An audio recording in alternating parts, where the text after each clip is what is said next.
Tudo bem, turma joia? Sejam bem-vindos aqui a mais um bloco da nossa aula. E nós vamos dar sequência aqui, né, no conteúdo falando a respeito da energia solar fotovoltaica, ok? Bom, turma, nós vamos fazer agora na sequência aqui, a sequência da nossa aula, vamos fazer alguns exemplos, né, a respeito de dimensionamentos de sistemas fotovoltaicos, tá? Bom, esse primeiro dimensionamento que nós vamos fazer aqui é o dimensionamento que nós chamamos de método de insolação. Tá? Como que esse dimensionamento é feito? O primeiro passo para se fazer esse dimensionamento é obter informação a respeito da insolação média diária da região onde você pretende fazer a instalação. Tá? Conforme eu falei para vocês, essas informações podem ser obtidas de diferentes fontes, né? Você tem o Atlas Solarimétrico, tem o mapa solarimétrico, tem as estações micrometeorológicas do INPE, né? Então tem vários caminhos, né? Um dos caminhos que eu sugeri aqui foi o site do CRESESB, tá? Que é o Centro de Referência para Energia Solar e Energia Eólica, né? Sérgio Dias Brito, ok? Nesse caso aqui, o que você precisa fazer? Você vai ter que acessar esse site aqui, né? E aí, quando você acessar o site, você vai colocar ali, né, as coordenadas geográficas do ponto onde você pretende fazer a instalação, tá? Nesse caso aqui, esse método, ele leva em consideração que deve ser utilizado, né, um controlador de carga com recurso MPPT. O MPPT é o que a gente chama de máxima produção de energia, tá? É um controlador de carga que ele consegue detectar e colocar o painel fotovoltaico para operar na condição de máxima produção de energia. Então, dentro daquela curva que eu falei para vocês de tensão e corrente, ele acha o ponto ótimo. Qual é o ponto que você tem a melhor tensão e a melhor corrente, de forma que a potência a ser entregue é a máxima, né? Essa é a ideia dele. Nesse caso aqui, né, a energia produzida pelo painel ela é limitada apenas pela eficiência do módulo e os valores, né, naturalmente vão sofrer as alterações ao longo da estação do ano. Então, conforme eu fiz aqui, né, eu entrei com a localização aqui do IF Goiano e aí a partir dessa localização, né, dentro do campus Rio Verde, eu obtive aqui os dados do município de Rio Verde. Quais são as informações aqui fornecidas? Nesse caso aqui, nós temos a insolação ou, né, irradiação solar diária média de cada mês do ano. Tá? Nesse caso aqui ele está mostrando de 3 estações conhecidas, né? Ele até pega aqui o posicionamento dessas estações, né? Que a distância, né? Que você está em relação a essas estações. E aí ele traz esses valores médios aqui. Conforme a gente observa aqui no gráfico, né, que é o gráfico desses dados, você vai ter uma variação ao longo das estações do ano. E aí você pode optar pela melhor condição de dimensionamento que você queira fazer. Então, por exemplo, se você pegar a melhor condição, que seria os meses, né, de novembro, dezembro e janeiro, você vai ter uma condição de insolação maior, tá? Porque são meses que você tem uma irradiação maior. Só que, né, qual que é a dificuldade que você pode ter? Você vai ter um sistema subdimensionado, né, porque ele foi dimensionado para a época do verão, né, e aí na época do verão você vai produzir mais energia. Porém, na época do inverno, você vai ter um déficit de produção de eletricidade, porque aí vai baixar a irradiação, e baixa muito, né, você pode ver aqui que está baixando de 5,5 kW, né, hora, para menos de 4,5, né? Então isso aqui, em termos percentuais, vai dar algo ali em torno de, sei lá, mais ou menos 30% por aí.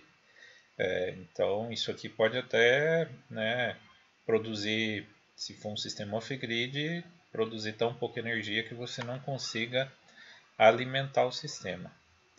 Por outro lado, se você fizer o dimensionamento para o pior caso, você vai chegar na conclusão que você vai precisar de mais placas fotovoltaicas E aí, na época do verão, você vai produzir muito excedente de energia, né? Se for um sistema off-grid, vai ficar sempre sobrando energia no seu sistema. Se for um sistema on-grid, beleza, vai ficar o excedente armazenado lá na sua poupança, tá? Mas enfim, né? Qual condição eu devo trabalhar? Isso aí fica ao gosto do projetista e do cliente, tá? Então, dependendo do projetista, né, no caso você, dependendo do cliente, você vai ver a melhor opção. Tem casos que o pessoal costuma utilizar um valor médio. Então, ao invés de pegar um mês crítico, né, superior ou inferior, você trabalha com um valor médio, né, que seria mais ou menos aqui nessa região. E aí você vai conseguir aliar ali um pouco melhor a questão do custo-benefício, tá? Bom, o dimensionamento dessa forma, né, ele, através do valor médio, ele pode apresentar falha, né, no caso se for no inverno, né, e no caso do verão, né, ele pode ficar ali superdimensionado, mas pelo menos você vai conseguir ter uma informação com um custo-benefício mais favorável, né? Bom, pessoal, então fazendo esse dimensionamento por esse método de insolação, aí a gente vai precisar levar em consideração algumas outras características, tá? Então, feito primeiro essa análise da irradiação, depois o segundo passo é ver qual que é a energia produzida pelo módulo. Então, percebam que aqui o caminho é um pouquinho diferente do outro dimensionamento que a gente tinha feito. Nesse caso aqui, qual vai ser a energia produzida? A energia produzida vai ser função então da insolação, da área da superfície do módulo e da eficiência do módulo. Então o que você vai fazer? Você vai pegar o catálogo do fabricante, você já de cara você vai ter que escolher qual é o fabricante, qual é o modelo, qual é o painel que você está adotando, e aí você vai chegar na conclusão de qual é a energia produzida por esse módulo diariamente, tá? Você já vai fazer esse dimensionamento, tá? Então, por exemplo, aqui, ó, eles escolheram aqui esse módulo da LG, que é um módulo de 135 watts de pico. O que significa essa potência de pico? Quer dizer que na melhor condição, com o uso de um MPPT, você vai conseguir atingir 135 watts, tá? de energia, né? De potência produzida. Porém, né, tem uma série de considerações, a variação da irradiância, a condição meteorológica, tudo mais, né, que pode atenuar essa produção, tá? Mas em condição ótima seria 135. Aí ele diz o seguinte, né, vamos considerar no exemplo uma localização que tem 4.500 watt-hora metro quadrado dia, médio, né? Quanto seria então a energia produzida por esse painel? Então esse nosso painel, né, que é um painel de 135 watts de pico, ao fazer o produto então da irradiação dele, da área do painel e da eficiência do painel, eu vou chegar à conclusão que eu vou conseguir produzir mais ou menos 607 watt-hora de potência, tá? Então, potência não, energia, tá? Então, através desse painel, eu vou conseguir entregar aproximadamente 607 watt-hora de energia, ok?